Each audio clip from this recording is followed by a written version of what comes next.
Imagine a single stone that unlocked the secrets of an entire civilization. A key that allowed us to hear the voices of people who lived thousands of years ago. Today, we're diving into the incredible story of the Rosetta Stone, an artifact that changed history forever. It's July 1799. Napoleon's army is in Egypt, not just for conquest, but for science and discovery. Near the town of Rosetta, a French soldier named Pierre-François Bouchard is overseeing the rebuilding of a fort. As his men tear down an old wall, they stumble upon a dark, polished slab of rock covered in strange markings. Little did they know, this wasn't just any old stone. This was the key that would unlock the lost world of the ancient Egyptians. This slab, made of a hard, dark stone called granodiorite, was massive. It stood nearly 4 feet tall, over 2 feet wide, and almost a foot thick. But its size wasn't what made it special. The true marvel was its surface, which was covered in 3 distinct bands of text. The top section was written in the beautiful pictorial script of Egyptian hieroglyphs, the sacred language of the pharaohs. Below that was a script known as Demotic, a more common everyday version of Egyptian writing. And at the very bottom, a language the French soldiers immediately recognized, Ancient Greek. They might not have known what the other 2 scripts said, but they knew this was something big. The inscription itself was a decree, issued in 196 BC by a group of priests in Memphis, Egypt. It was essentially a public thank you note to the pharaoh of the time, Ptolemy V Epiphanes. The decree listed all the good things the young king had done for the temples and the people of Egypt, like giving tax breaks and donating to the clergy. In return, the priests pledged their loyalty and ordered that statues of the king be placed in every temple. The decree concluded by stating that this exact text should be inscribed on a stone slab in the sacred language, the native language, and the Greek language. And that, right there, was the breakthrough. 3 scripts, 1 message. The scholars accompanying Napoleon's army were ecstatic. For centuries, Egyptian hieroglyphs had been a complete mystery. The knowledge of how to read them had died out around the 4th century AD. To European eyes, they were just beautiful but meaningless pictures. But now, with a Greek translation right next to them, they had a starting point. It was like finding a secret decoder ring for an entire lost civilization. However, the stone's journey was just beginning. The political situation in Egypt was turbulent. In 1801, the French forces were defeated by the British. As part of the surrender terms, the British demanded all the ancient artifacts the French had collected. The French scholars tried to hide the stone, but the British knew how important it was and insisted on taking it. So, in 1802, the Rosetta Stone left Egypt for a new home, the British Museum in London. It has been there ever since, becoming one of its most famous and visited exhibits, drawing millions of people who come to gaze at the rock that unlocked Egypt's past. Once in London, the race to decipher the hieroglyphs began in earnest. Scholars across Europe received copies of the inscriptions and got to work. It was a monumental puzzle. The initial assumption was that hieroglyphs were purely symbolic, with each picture representing an entire word or idea. For example, a picture of a bird might just mean bird. One of the first major breakthroughs came from a brilliant British polymath named Thomas Young.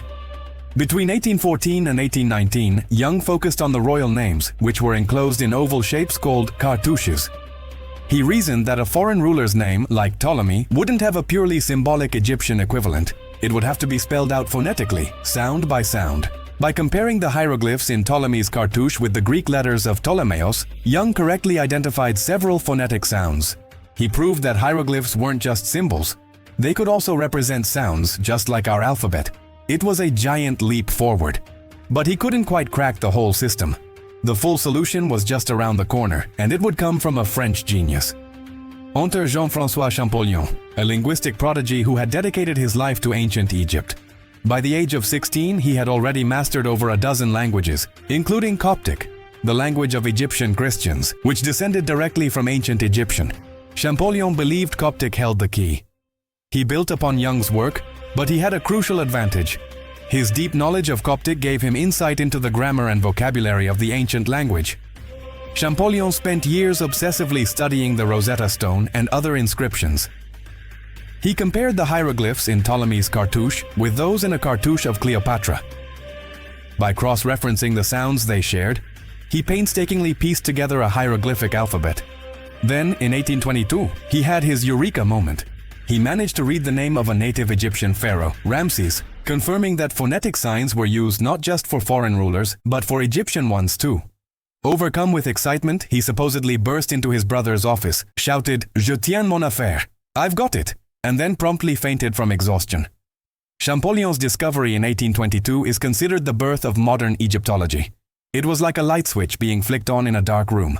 Suddenly, scholars could read the thousands of texts that had been silent for over 1,400 years. They could read the histories carved on temple walls, the religious spells in the Book of the Dead, and the personal letters written on papyrus. The Rosetta Stone didn't just allow us to read a dead language, it resurrected an entire civilization. We could finally understand the complex religion, politics, and daily life of the ancient Egyptians from their own perspective. The stone's impact went far beyond academia. It became a powerful symbol of decipherment itself. It represents that moment of breakthrough when a complex problem is suddenly understood. It's a symbol of connection, of bridging cultures and centuries, and of the human thirst for knowledge. Its fame is so widespread that the term Rosetta Stone has entered our everyday language. We use it as a metaphor for any key that unlocks a difficult subject. You might hear someone say, "This book is the Rosetta Stone for understanding quantum physics." This legacy was even cemented by the famous language learning software company that named itself after the stone, promising to be the key to unlocking new languages for people around the world. But the story of the Rosetta Stone isn't without controversy. For decades, a debate has been simmering over where it truly belongs. Egypt has made several formal requests for the stone's repatriation, arguing that it is a priceless piece of their cultural heritage taken during a time of colonial occupation. They believe its rightful place is in Egypt, perhaps in the Grand Egyptian Museum near the pyramids. The British Museum, on the other hand, argues that the stone is a world artifact and that its location in London allows it to be seen by a vast international audience.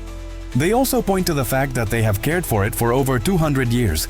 This debate continues today, highlighting complex questions about ownership, heritage, and the legacy of colonialism.